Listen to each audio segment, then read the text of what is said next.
All right, we have been using Pythagorean theorem, and so I just wanted to take a second to look at some of the really common right triangles that pop up a lot. One is this one right here, okay? So when you look at this, you know that this is 90 degrees, it's a right angle. It does not look like you have enough information to use Pythagorean theorem or find these two missing sides until you realize that if this is 45 degrees, then if you think about, that a triangle equals 180, 90 plus 45 is 135. That means this other angle up here also has to be 45 in order to get a total of 180. So what that tells me real quick right off the bat is that if this is 5, the other leg is also 5. If those angles match, the sides also match. And so now you can come out to the side and say, okay, 5 squared plus 5 squared equals c squared, right? A squared plus b squared equals c squared. So 25 plus 25 is c squared. So 50 is c squared. And so then if I take the square root of that, the square root of 50 in my calculator is 7.07107, okay? So it's a decimal, it's a little higher than 7, which totally makes sense if you think about how close 50 is to 49. So 7.07 is an approximate answer for that. Oops, C, okay? If you remember earlier in the year though, sometimes we would take this square root of 50 and we would say, okay, let's simplify it.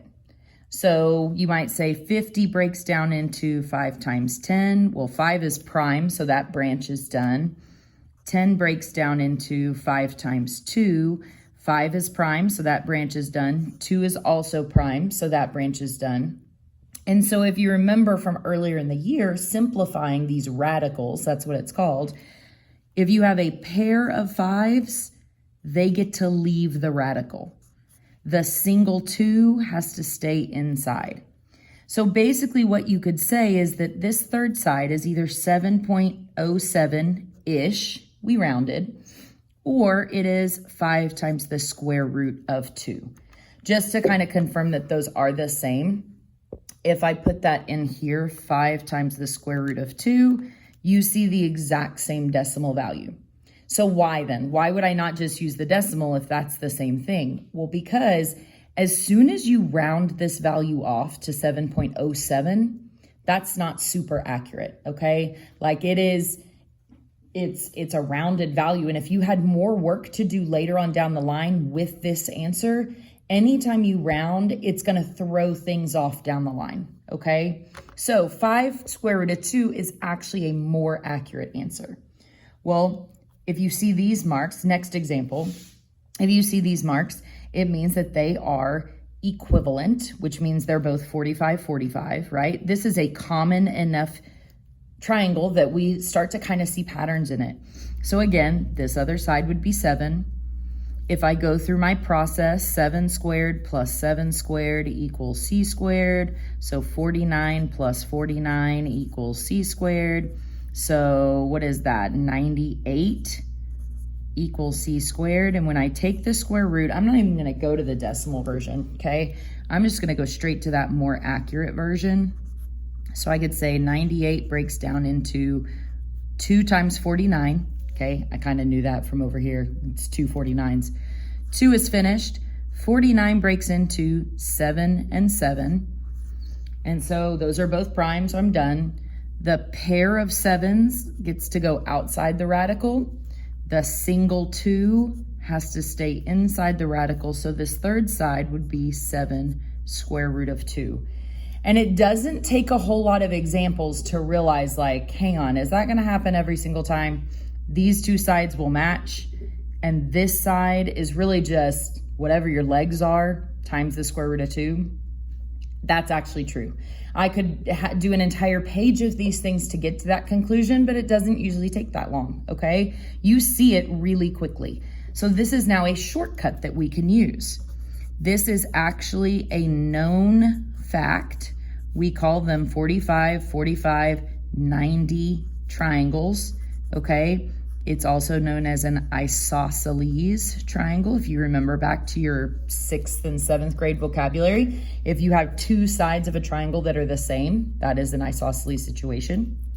And so here's how it looks. Basically, and y'all are gonna notice I always forget to do this. You have to have some kind of marking telling you it's 45, 45, 90. This is only relevant if it's a 45, 45, 90. If these three angles are not 45, 45, and 90, then this whole pattern doesn't work. And basically what you say is, whatever one leg is, it could be anything, X, the other leg will match it. So my two legs will match each other, okay? My hypotenuse in this situation is whatever the leg was times the square root of 2, all right? So just kind of keeping some summaries. The legs are congruent. That's the fancy mathematical term for the same. The legs are congruent. The hypotenuse equals the leg times the square root of 2. Sometimes you've got to work backwards to find the leg. Maybe they give you the hypotenuse. So if you're looking for a leg, if you think about doing things backwards, if I know the hypotenuse and I need to find the leg, I would take that hypotenuse and I would divide by the square root of 2, okay? So these are the facts for 45, 45, 90 triangles. These are the things we're gonna use so that we don't necessarily have to do Pythagorean theorem to find that third side. We're just gonna shortcut straight to it, okay? So make sure you have that written down, pause if you need to. All right, so as an example, if I give you, again, has to be marked in some way that those two angles match, and they'll be 45. If the height is 4, that's the given part. The leg is 4, the hypotenuse is 4, times the square root of 2. You just take whatever the leg is and put a square root of 2 on it. If I shift my drawing just a little bit, sometimes this throws people off if the 90-degree angle is at the top. If it helps, rotate the page and actually look at it normal, okay? So what if I tell you that the leg is 2 times the square root of 3? Okay, that is a leg because it's connected to the 90-degree angle. Whatever makes the L, those are the two legs. So the other leg would be 2 times the square root of 3. Those will always match. Okay, I'm gonna mark that this is the one you were given. The hypotenuse, without thinking too hard about it, I'm just gonna say, okay, the hypotenuse is whatever the leg is times the square root of 2. Okay, makes sense? Like the leg times the square root of 2. Now this can be cleaned up a little bit. It's almost like terms. Square roots and square roots can actually be multiplied together.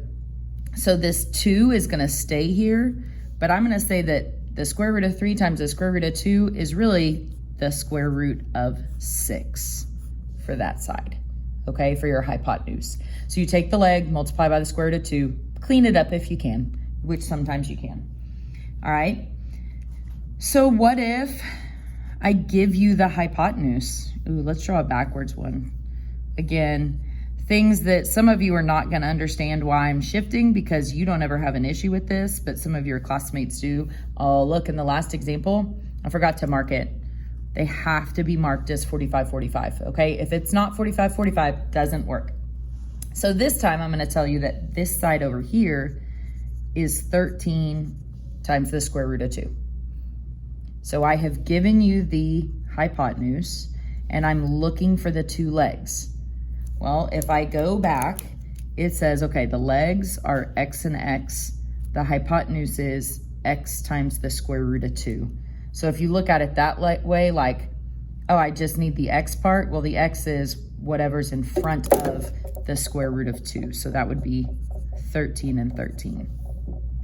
Technically, what we're doing to find that value is we are taking the hypotenuse, write it out this way.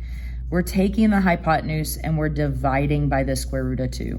So 13 square root of 2 divided by the square root of 2.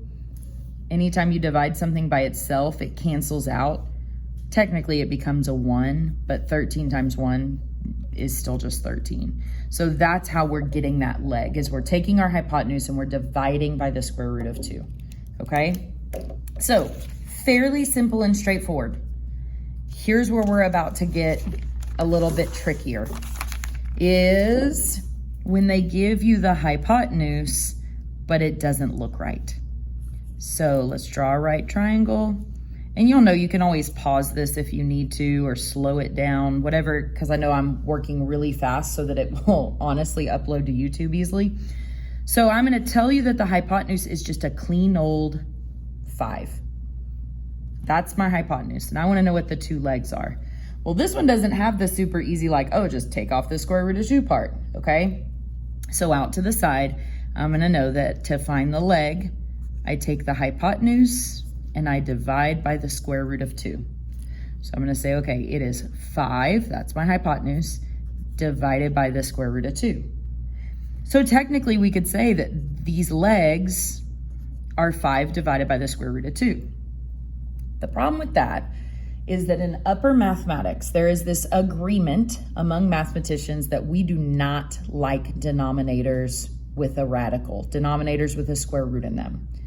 It's easy to clear out though. It's an easy problem to fix. You're gonna multiply it by itself. Here's why. The square root of 2 times the square root of 2 will now become the square root of 4. And the square root of 4 is a really easy, oh, that's just, it's 2. 2 times 2 is 4. So it clears that square root out of there in the denominator. But here's the thing about math. If you do it to the bottom of the denominator, of the fraction, you also have to mimic that action in the top. That way I'm doing the same stuff all the way across. So this is 5 times the square root of 2. I can't really clean that up. 5 times the square root of 2 is 5 times the square root of 2. So what can be cleaned up is 5 divided by 2 now. Now that I've gotten that radical out, I can actually say, okay, well, what is half of 5? And half of 5 is 2.5 times the square root of 2. Just to kind of confirm that these are equivalent things. So if I do 5 divided by the square root of 2, let me zoom in on that a little bit. So if I do 5 divided by the square root of 2, I get 3.53553, okay? If I do 2.5 times the square root of 2, I get the exact same thing, and now I don't have that pesky radical in the denominator. It's called rationalizing the denominator, okay? So people started to notice pretty quick that maybe there's a pattern to this happening. Like, is there a connection between these two that would maybe be a shortcut? Let's try another one and see if it would work.